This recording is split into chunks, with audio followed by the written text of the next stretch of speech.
Welcome to the Deep Dive. We're here to boil down mountains of info into just the key stuff you really need. Today, we're tackling something that can feel pretty overwhelming for a lot of people. The Social Security Disability Reconsideration process. What happens after you get that initial denial? Our mission today. Pull out all the actionable tips, the key strategies from the material you shared, basically give you a shortcut to understanding this whole complicated system. Think of this as your game plan for what to do next. And having that game plan is, well, it's crucial because getting that denial letter can feel like hitting a brick wall. The whole SSD process is, frankly, a maze for most people. But the big takeaway from our sources is this. Reconsideration isn't the end, not at all. It's actually a really important second chance, a chance to make your case stronger. Okay, let's unpack that then. What is SSD reconsideration exactly? Is it just someone glancing at the file again? Well, what we've learned is, no, it's actually the first formal appeal you make when the Social Security Administration denies your initial claim. And here's a key point. It's not the same person reviewing it. It's a different disability examiner, so you get a fresh set of eyes. They look at everything you sent in the first time, plus any new stuff you provide. It's a chance to, add more detail. Right, a fresh perspective. And what's really interesting is what that new examiner focuses on. They're looking hard at three main things. First, does your medical condition meet the criteria in the SSA's Blue Book? That's their big list of impairments. Second, they figure out your residual functional capacity, your RFC. That's basically what work stuff you can still do despite your health issues. And third, based on that RFC, can you go back to your old job or maybe switch to some other kind of work that exists out there? Generally, this whole step takes maybe 3 to 5 months. But that can really vary. Depends on where you are, how complex things are. Okay, so they're definitely digging into the details, which brings us to something absolutely critical, the timing. This is where things get, really serious.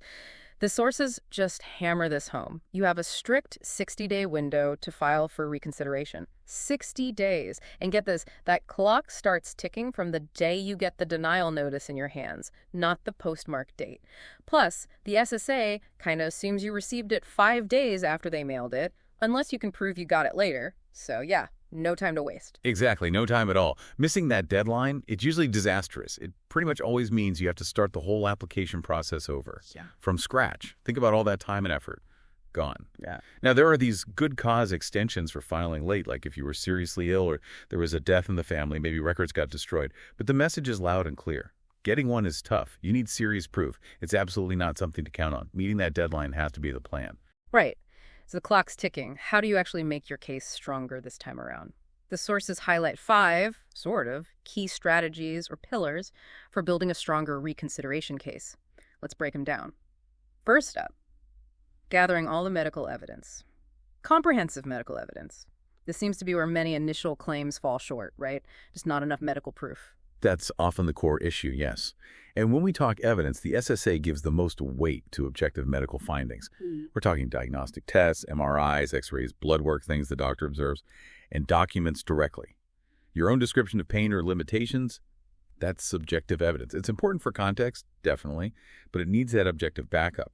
And recent evidence is also key. If a time has passed showing your condition hasn't improved or maybe it's even worse, that's powerful. Quick tip here. Always ask your doctors and clinics for your complete records, not just the summaries. You want everything. Okay, so you've got this pile of medical evidence, hopefully more this time. What's next? Pillar 2 seems to be writing a detailed appeal letter. This isn't just filling out a form, is it? It's your chance to argue your case. Precisely. It's your narrative. You need to be really clear. Start by stating you want reconsideration, give your Social Security number, the denial date. Then explain how your condition stops you from working. Use specific examples from your life. Don't just say, I have back pain. Describe it like, sharp pain shoots down my leg 10 times a day, lasts 20 minutes, makes it impossible to sit still. That kind of detail. And crucially, directly address why they denied you the first time. If they said not enough evidence, point to the new reports you're including. Also, list all your treatments, meds, side effects, and how things have maybe changed or progressed since you first applied. That level of detail sounds vital, which leads right into the third pillar, really documenting your functional limitations. So this is about connecting the medical diagnosis to your actual inability to do work tasks day in, day out. Exactly. Bridging that gap. And again, specifics matter. For physical limits, use numbers. Can only stand for 10 minutes. Can't lift more than 5 pounds. Get your doctor to document these precise things. Remember, the SSA is thinking about sustained work like a full 8-hour day, 5 days a week. So if your symptoms flare up or you need lots of breaks, that's critical info. Same for mental limitations. How do symptoms affect your focus, memory, getting along with others, adapting to changes? Give concrete examples.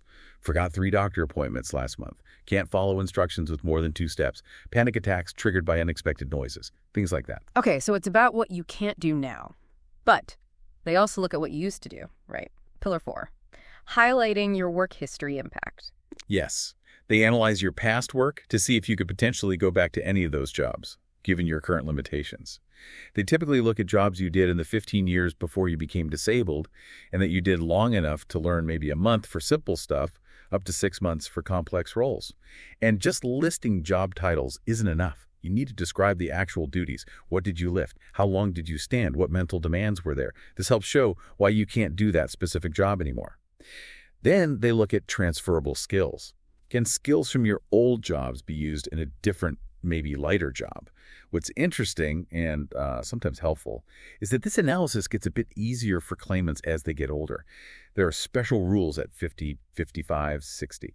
So if you had really specialized skills that don't easily transfer, make sure that's clear. Makes sense. And that brings us to the 5th pillar, the one a lot of people probably wonder about, getting professional help. Do you need a lawyer for this? Well, you're not required to have one. But the data, the experience, it all suggests representation significantly boosts your odds.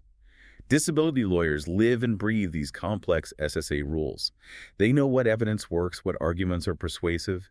They're really good at spotting weaknesses in the SSA's denial.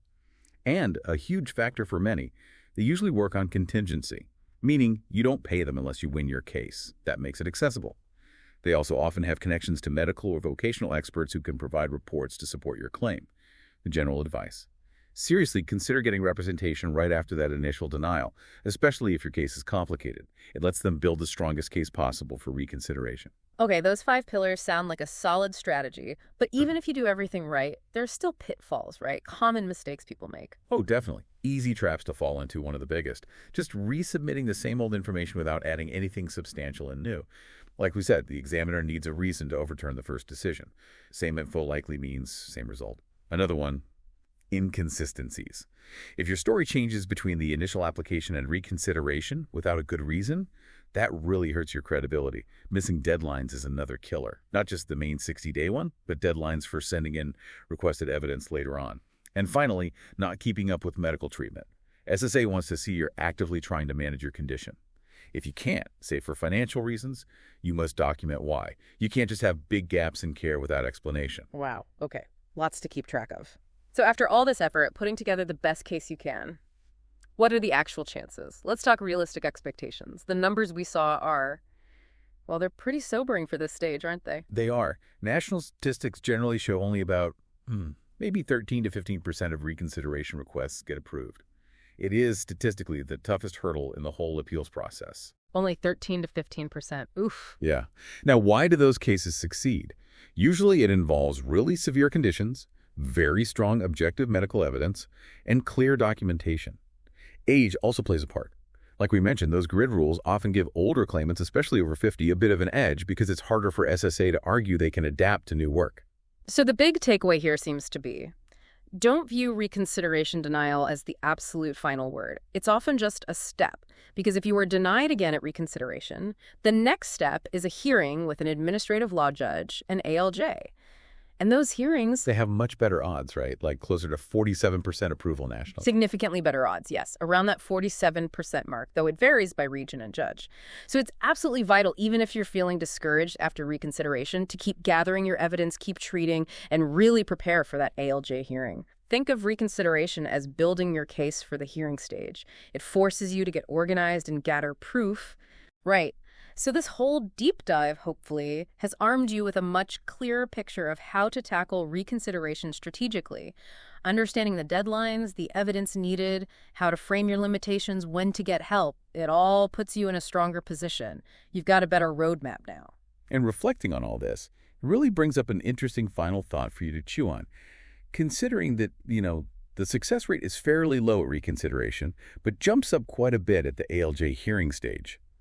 What does that tell you about the strategic value of each step? And maybe, just maybe, How should knowing that influence how you approach even the initial disability application right from the very start, knowing the long game ahead? Something definitely worth pondering. Thank you for joining us for this deep dive. We hope this information proves truly helpful.